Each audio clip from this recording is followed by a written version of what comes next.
Hi, this will be a short history of the solar building at 213 Truman Northeast in Albuquerque. This building was a pioneer in the use of solar energy for buildings. It was the headquarters for Bridges and Paxton for 30 years. Bridges and Paxton is a consulting engineering firm that worked out of this building. Hi, I'm Mike Dexter. I'm the current president of Bridges and Paxton. The building served as our headquarters from 1956 through 1986. I had the pleasure of working there for a couple of years. It was the first building to use solar energy for heating a commercial building. Here's an elevation of it. It's a relatively small building, 4,300 square feet. Here are some of the players who were involved in the building. And you can see a relatively low-cost building as well. And so here's an elevation and a plan. So the building is long in the east-west direction, oriented to gather maximum sunlight, and includes offices toward the front and engineering and drafting spaces toward the rear. The south wall is angled back at about 30 degrees to maximize solar gain in winter. And so here are a couple of shots of it during construction. So you can see the basic structure here. And now we're starting to get the framing for the collectors, which are facing south. And the collectors are starting to be installed. And this shot shows a close-up of the collectors, and you'll see that they're field erected. These were not factory fabricated collectors with the collector element and the glazing and the frame. These were all field erected, which was the technology at the time in the mid-50s. And one thing you'll notice, I'll point out to you, is that the frames were, this was wood frame, and then the glazing was installed in the field. Inside, there was a series of pipes and a heat pump. This is a picture of the heat pump with its associated piping. A heat pump takes heat, low temperature heat, pumps it up to a higher temperature so it can be used more effectively. And it turns out that was a really smart decision on the part of Frank Bridgers, because this graph shows what was available at the time as far as the efficiency of collectors. The graph shows on the vertical axis the collector efficiency, and on the horizontal axis the temperature difference between inside and outside divided by the incident solar flux. And the bottom line with all the data points, those are actual measured data points from the solar building.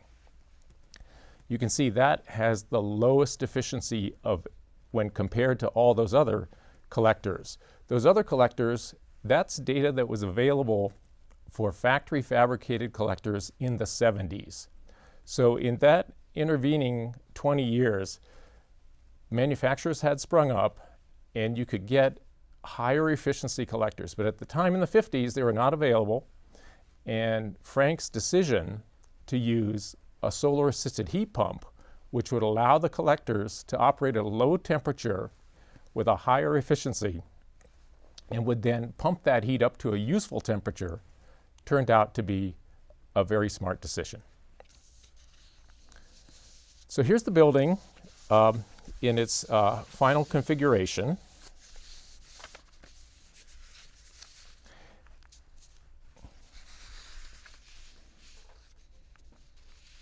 And here's the insides.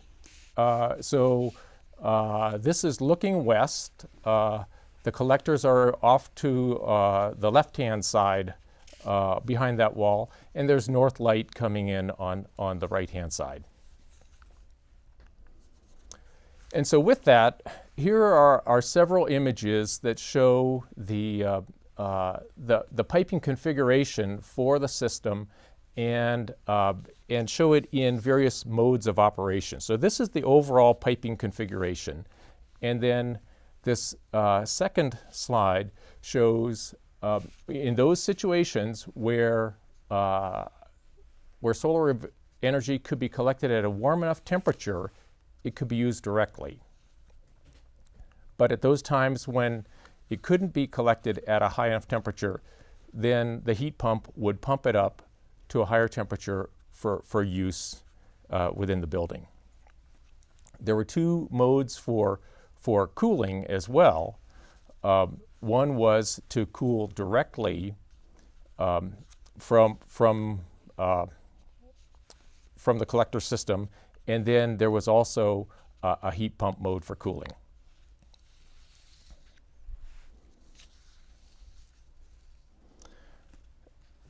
The building was placed in service in 1956 and immediately got considerable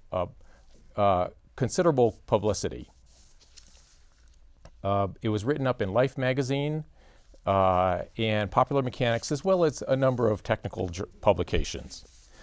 It remained in service through the early 70s when I was there, and at that time there was considerably more interest in solar energy, and the Energy Research and Development Administration awarded a grant to Penn State and Dr. Stan Gilman to take the building as a test case and instrument it, study it, to evaluate the effectiveness of solar energy. He did that, published his results in an ERDA publication, and that was then used to by manufacturers in optimizing their available collectors, storage tanks, and accessories. The building helped to prove the viability of solar energy for building heating. If we think about the legacy for today, solar energy is really used in a couple of ways today in buildings. It's primarily used basically with passive solar energy, either direct gain and primarily direct gain, or through photovoltaics. But the solar building also demonstrated the viability of heat pumps, and that is another legacy of the solar building, in that heat pumps are commonly used these days in buildings, primarily though in geothermal applications. But the solar building remains a key pioneer in the development of solar energy for heating buildings. Thank you.